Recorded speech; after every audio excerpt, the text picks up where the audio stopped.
Welcome to This Explainer. Today we're diving into something that is absolutely fascinating and honestly incredibly relevant. We're taking a direct, objective look at Sheikh Yasser Qadhi's detailed breakdown of religious extremism and fanaticism. We'll be sticking closely to the source material to really understand the historical context, those tricky psychological traps, and most importantly, some practical solutions. So let's just get right into it. Okay, let's dive into this. Here's our roadmap for today. First up, we've got the historical warning against fanaticism. Then, we'll look at 5 specific dangers of extremism. Third, how to actually recognize fanaticism. Fourth, protecting your faith. And we'll wrap up with the simplicity of Islam.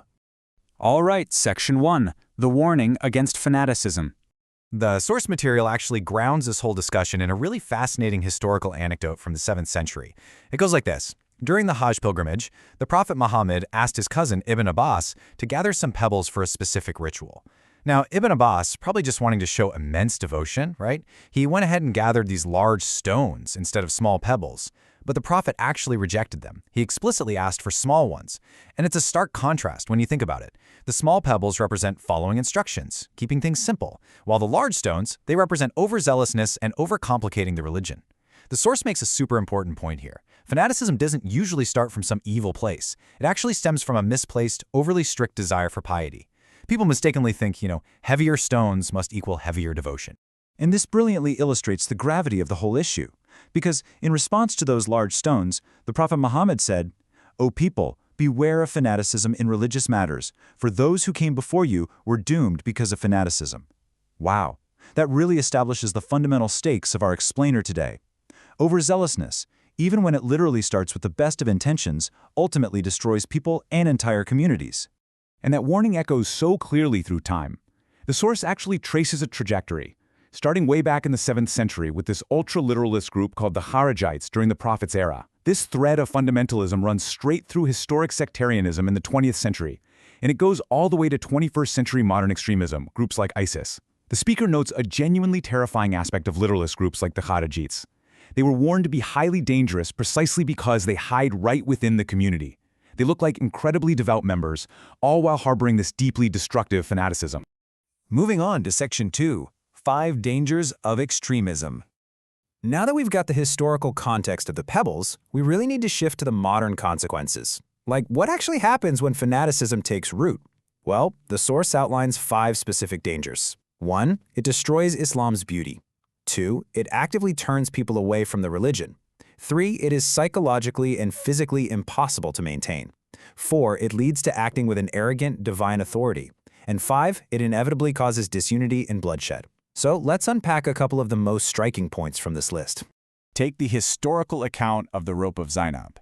This is just a powerful anecdote used to illustrate the very real danger of burnout. So Zainab had literally tied a rope between 2 pillars in the mosque to physically hold herself up when she became exhausted from this overzealous, continuous prayer. When the Prophet saw this, he ordered the rope to be removed, basically instructing people to pray only when they actually have the energy and to just sit down when they're tired. It's a very direct teaching that extreme zeal is completely 100% unsustainable.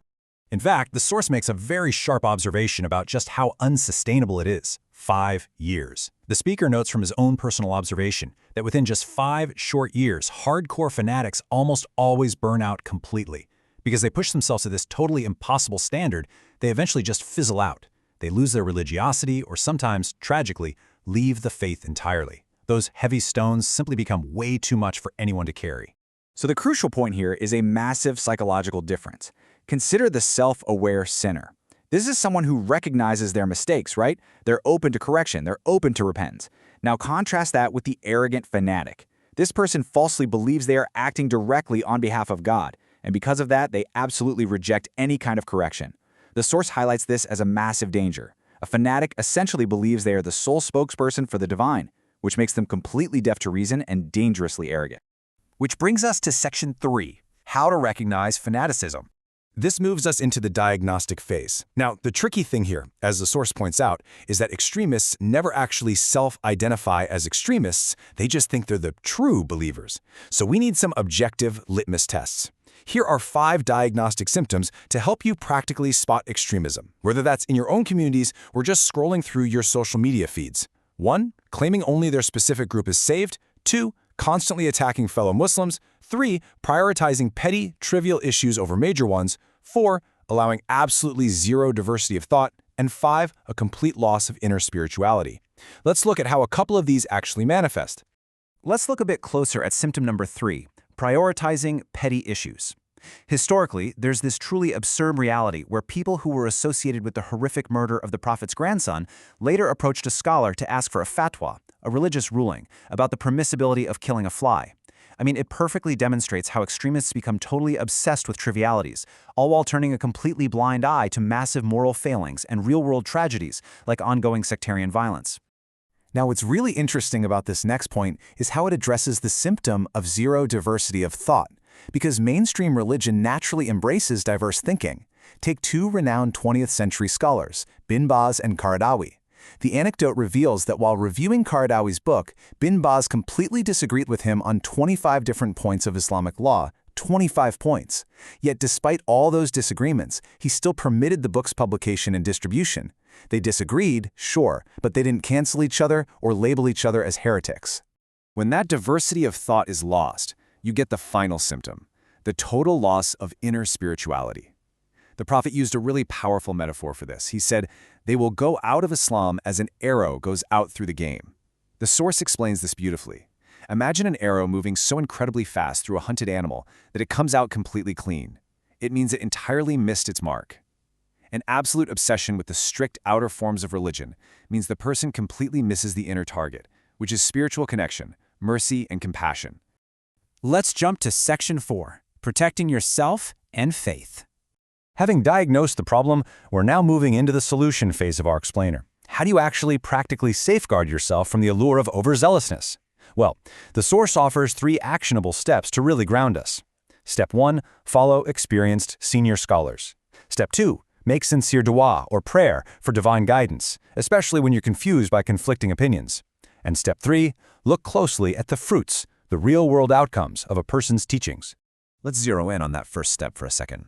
There is a massive, massive difference between a 70-year-old scholar with decades of service and some anonymous 25-year-old shouting online. The source issues a really strong warning here against seeking religious guidance from young, inexperienced, and let's be honest, often angry internet personalities. Wisdom and experience, those take decades to cultivate. A seasoned elder with a proven track record of service is just vastly more reliable than a loud, anonymous microphone on the internet. And for the third step, assessing the fruits of a teaching. Ask yourself this reflective question. Does it make your heart softer towards God, or does it only make you want to argue? If a speaker or a group only fills you with this burning desire to debate, to lambast others, and to engage in sectarian arguments, well, the source argues that you are witnessing the bitter fruits of fanaticism, definitely not true spirituality. Finally, Section 5, the simplicity of Islam. Let's move to our final section and see how this all builds to an incredibly uplifting and empowering note. The ultimate antidote to fanaticism, according to the source material, is simply returning to the mainstream, simple essence of the faith. It's grounded in this core Quranic principle. Allah intends ease for you, not hardship.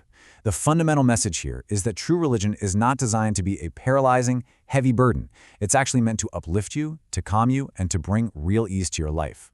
And there's a really beautiful final reminder from the Prophet's teachings. Religion is very easy, and whoever overburdens himself in his religion will not be able to continue in that way. Striving for betterment is, of course, highly encouraged, but overburdening yourself, insisting on picking up those massive stones when only pebbles are required, that inevitably leads to spiritual destruction and burnout.